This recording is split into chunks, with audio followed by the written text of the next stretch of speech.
Ralph Waldo Emerson once said, "Music and wine are one." We could not agree more. After watching this video, we hope to inspire you to create your own music and wine pairing playlist and share that with us. We also invite you to hit the subscribe button so you can stay tuned to any of our upcoming videos.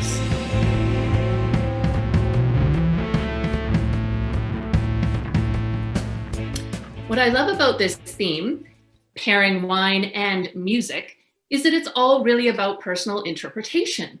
And there are no wrong answers. Music and wine both make us feel good. Cindy, what was your interpretation of the theme? Oh my gosh, I've got many bands that make me feel good, but I chose a band that through so many years has made me so happy. In fact, when I hear their songs, I literally get up and dance, and that's happened before. And if you know me well and you're watching this, you can pinpoint all those times. So the band that I chose, maybe I'll just sing a little first riff. Let's groove tonight. Yes, it's Earth, Wind, and Fire. All of their songs make me smile and dance and remember so many amazing things.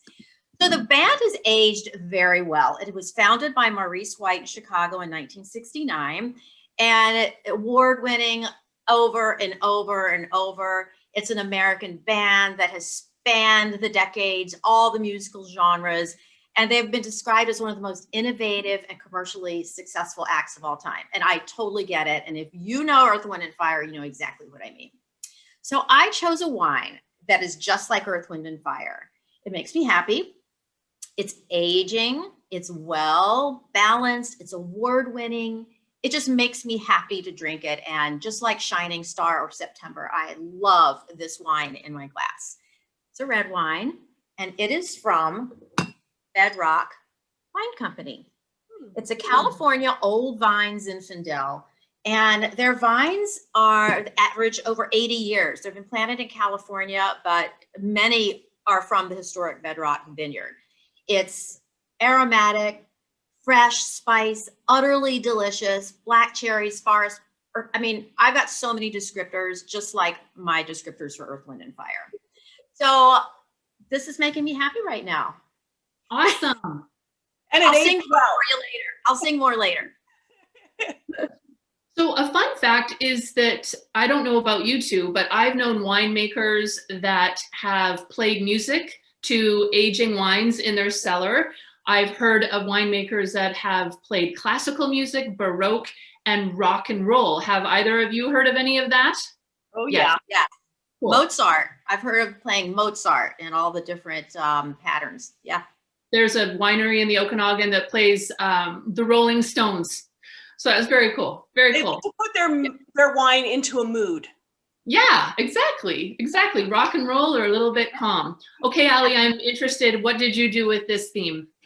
So, what I find really interesting is that there's a real correlation between music and wine, and not just what you've already said, but I can't tell you how many people I know in the wine industry that have backgrounds in music, professionally, amateur, but seriously interested in wine and music, playing instruments.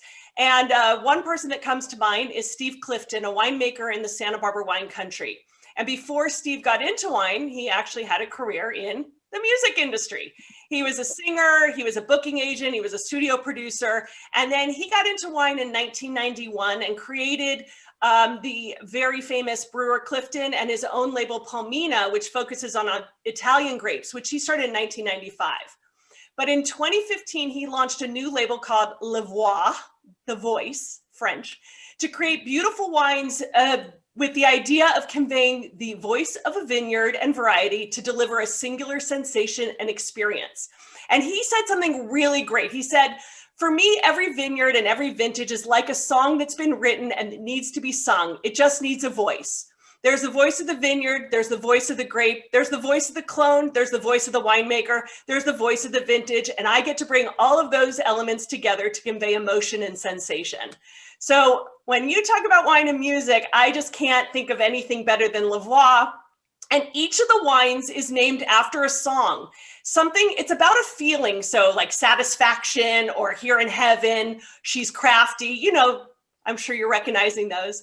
So what Yeah. I picked is the 2015 Lavoie Rebel Rebel.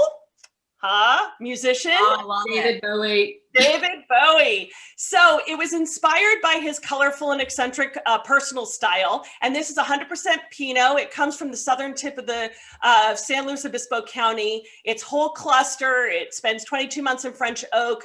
And because it's kind of a funky way of making the Pinot with the whole cluster and inspired by David Bowie, he does this with a label representing both the abstract fermentation process as well as the dreamlike persona of Bowie. And so the result is a beautifully classic kind of, you know, the red berry, a lot of spice and structure, and just a pretty, well, rebel. And as it says, I don't know where I'm going from here, but I promise it won't be boring. Woohoo! Allison, are you going to sing for us? Are you going to sing for us? No. I will spare you all. Hey, I can get in there. No problem. Yeah. So I would not be able to call myself a Canadian if I did not talk about Canada's best ever rock band or my favorite rock band in the universe. And that is none other than Canada's Tragically Hip. I'm going to show you. Her heart swoons a little bit. Pardon me? You have a swooning heart when you say that. Oh, yeah. I have a bottle here of the Fully Completely Reserve Red 2017. There is no wine in this bottle. I'm not going to lie. I haven't received my samples yet, but they're coming, and I promise I will write about all the tasting notes in the comments, but there's no way I wasn't going to talk about this. So the Tragically Hip, like I said, Canada's favorite rock band. Most people would agree with that entirely. They partnered with a Ontario Niagara Peninsula winery called Stony Ridge Winery. And they, so the band came to the winery, and the two of them, the winery and the band, 50%, the band has insight and say. They have a final sign off on all the wines. Wow. There's a red, there's a Chardonnay, ahead by a century. And then there is a rosé, which I've never even seen. So I'll definitely add all my information. They launched this in 2013 to coincide with the Fully Completely anniversary tour. Fully Completely came out in 1992. So they did another tour around. And I was very, very blessed to be able to go to the farewell tour of the Tragically Hip in 2016. The lead singer, Gord Downey, passed in 2017 of brain cancer. And we call him Canada's Poet Laureate. And he is just, if you're not familiar with the Tragically Hip, I really urge you to give them a listen and definitely try the wine when you see it. And two of my greatest loves on the planet, wine and the Tragically Hip together in a bottle. How exciting. Oh my gosh.